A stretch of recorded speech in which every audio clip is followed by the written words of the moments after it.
Welcome to HSBC Global Viewpoint, the podcast series that brings together business leaders and industry experts to explore the latest global insights, trends, and opportunities. Make sure you're subscribed to stay up to date with new episodes. Thanks for listening, and now on to today's show.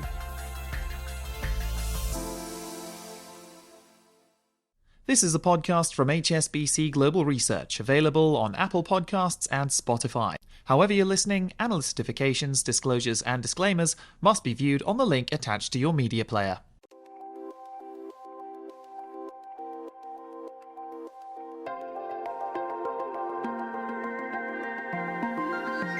Hello and welcome to Under the Banyan Tree, where we put Asian markets and economics in context. I'm Fred Newman, Chief Asia Economist here in Hong Kong. On today's show, we're asking, can Chinese consumers help offset the impact of tariffs from the US? What can spending over the Lunar New Year tell us? And could Donald Trump's policies be the push Beijing needs to give its economy a meaningful shot in the arm?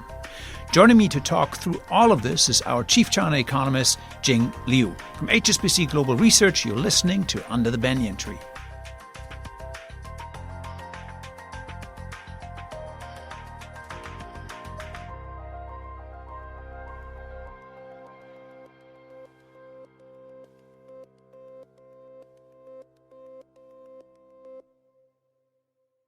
So, Jing, welcome to Under the Banyan Tree here in Hong Kong in our lovely little studio. Thank you, Fred. Nice to be under the banyan tree again. So lots of news with regards to China and, of course, the trade tensions with the United States. And we wanted to unpick that a little bit and also talk about the impact on China overall and what China may need to do to stabilize growth going forward. But let's start with a 10% tariff that the White House recently announced on all imports from China. That is, any good coming into the United States from China is now 10% more expensive than it was previously. That, of course, might raise prices in the U.S., but it's also not necessarily good news for Chinese exporters because they might lose sales. So how big a deal really is that for the Chinese economy? Actually, we did analysis, and our estimate is that this is going to trim 0.3 percentage point from China's GDP this year. And obviously, this is a near-term change, which basically means some of the U.S. consumers might switch to a different importer. And that also means in the near term, maybe some Chinese exporters are willing to cut prices, but not everybody has to. So all in all, this is 0.3 percentage point. So 0.3 percentage point, that would mean if the Chinese economy grew, say, by 5%, then we would say with these tariffs, they would only grow 4.7%. So that's kind of the magnitude we're talking about. And this is probably a high-end estimate, as you say, because that assumes the United States consumers can switch to other sources. In many cases, they may not be able to because nobody else in the world can often produce the goods as cheaply as Chinese producers can.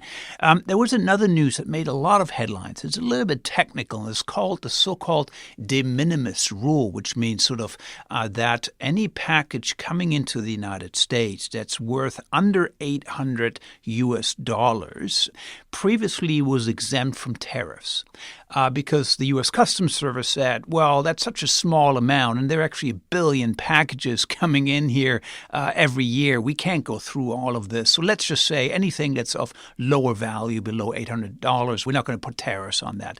That rule was eliminated. That means any small package coming into the U.S. now faces essentially tariffs. You need to pay tariffs on these imports. So this is clearly a step up. Now, big question. Is this the end? Is this everything we expect from the Trump administration? Or could there actually be at some point even further tariffs? Certainly, because this 10% tariff is related to the fentanyl control that the U.S. would like China to step up with. It has nothing to do with a trade imbalance, which seem to be the core, the fundamental of the U.S. Trade policy. So this may very well be just the beginning, and then there could be more tariff in the pipeline. So clearly a risk of more coming. Now, of course, we always hope for a grand deal before these tariffs are enacted, that the two sides can come to a table and maybe we can avoid some of these tariffs. But it does look like we're going to see potentially more tariffs being applied, at least for a while, until we get to some sort of a grand deal. Now, that is important for the Chinese economy. That's really the heart what we wanted to talk about. And that is last year, China achieved around 5%, or actually exactly 5% growth according to the official numbers. And if you look in the details, a lot of that growth last year was driven by exports, which actually have been booming, record exports out of China. But the domestic economy was quite weak. So if we turn this then to 2025, if we have a slowdown in exports because of these U.S. restrictions, then there is very little cushion for the economy to fall back on because domestic demand is weak. So how important is that revival in domestic demand in your view? I think in general, China is more domestic dependent than the export dependent. The net export contribute about 20% to the GDP growth last year, one of the highest in recent years. But in normal times, the government still look domestically for the growth driver. And in particular now, when the trade tension, not only with the U.S., but also with many different trading partners, seem to be on the rise, I think we'd rather think about this external uncertainty being the catalyst for the government to implement more forceful policy easing. So let's talk about these policy implications in a little bit. I just want to put some context around what this really means, reviving domestic demand. Because as economists, we throw these terms around.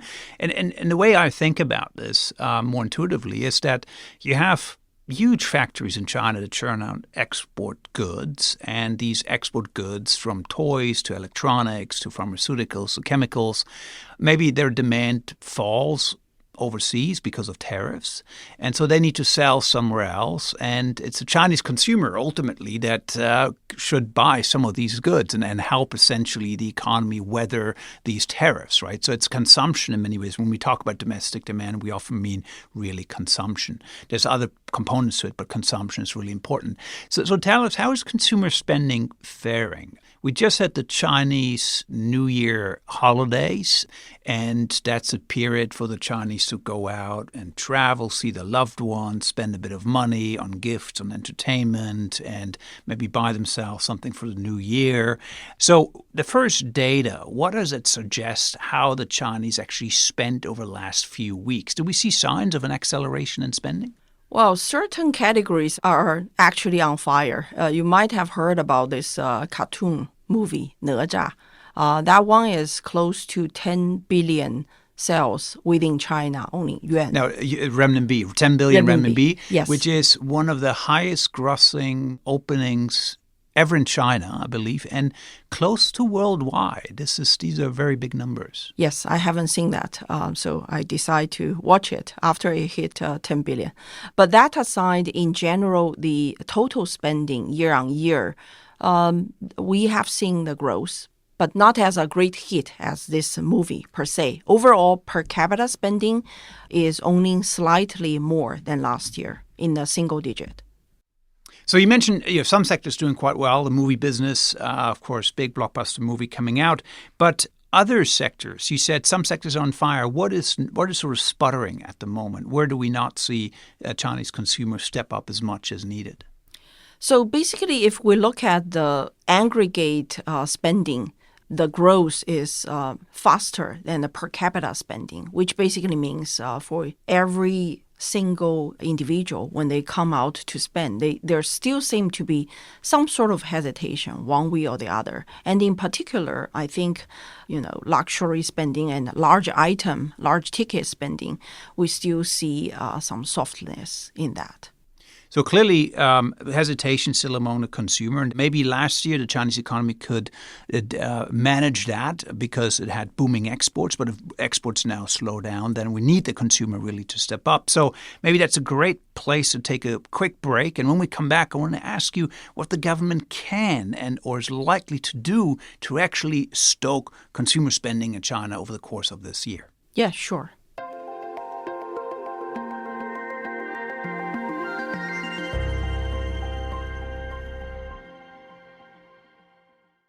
So before the break, Jing, we discussed of how the tariffs in the United States put a drag on the economy. We need the Chinese consumer to step up to kind of offset that drag, if you will. But the question was, how do we do this? What can the government do to actually stimulate consumer spending going forward? And what do you have in mind here? What is the government actually doing to get households to spend again? Right. So if we look at the data, actually the consumer sentiment remained relatively low in historical standard. And also at the same time, we can see that a lot of hesitation to spend seem to come from the unclear outlook. Either they are facing slower growth in terms of the income, or in some cases, a labor market uncertainty. And some of them are worrying about in the future, the income cannot grow as quickly. So for the government to convince the Chinese people to spend, I think it's very important to show them their income can grow steadily, the economy can grow, and at the same time, the government is willing to give better social safety net such that they can rest assured when the rainy days come, they can rely on the government.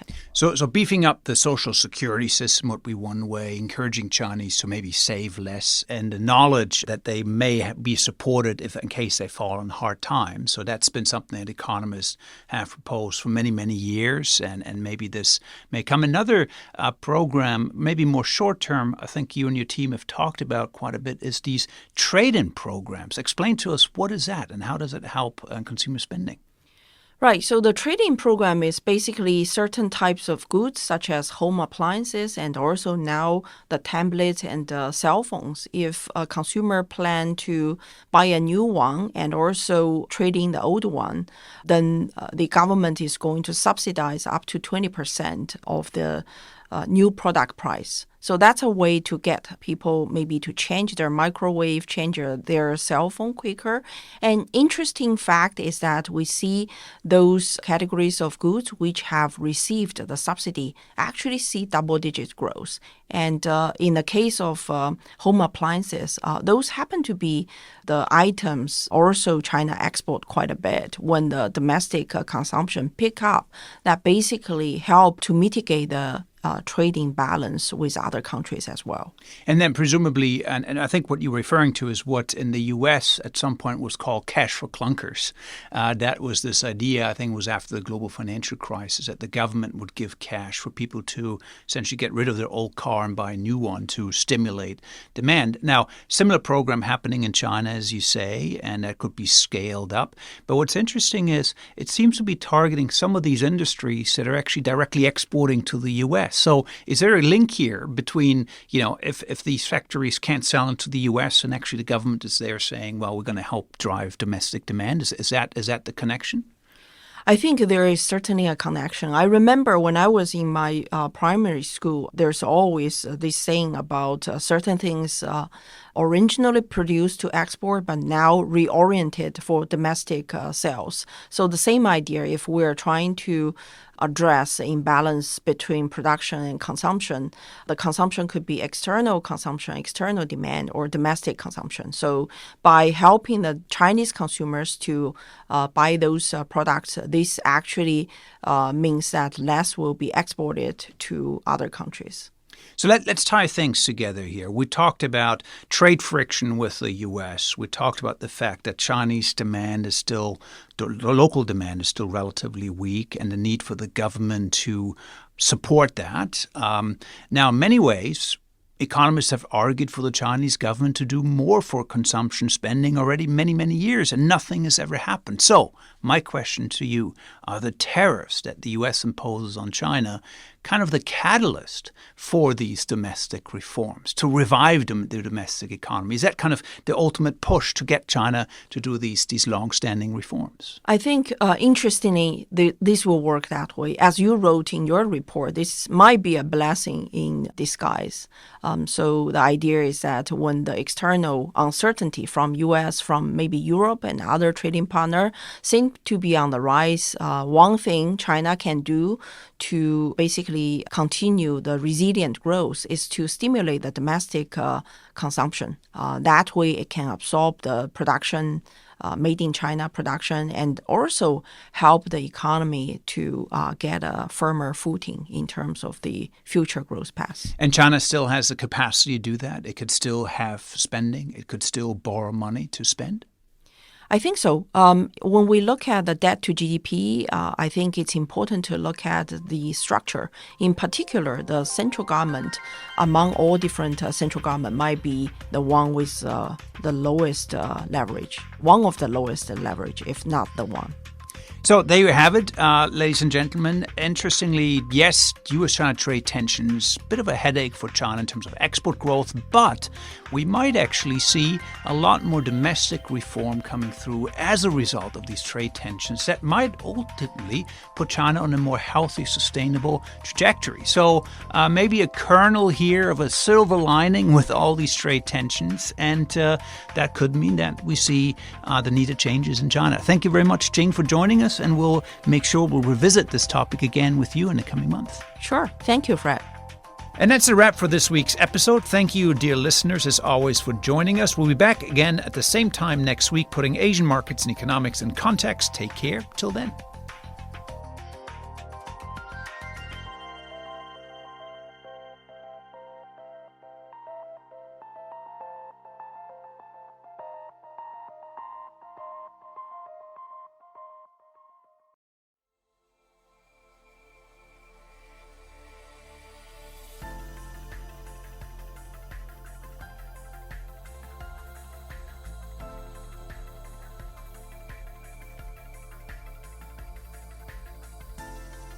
Thank you for joining us at HSBC Global Viewpoint.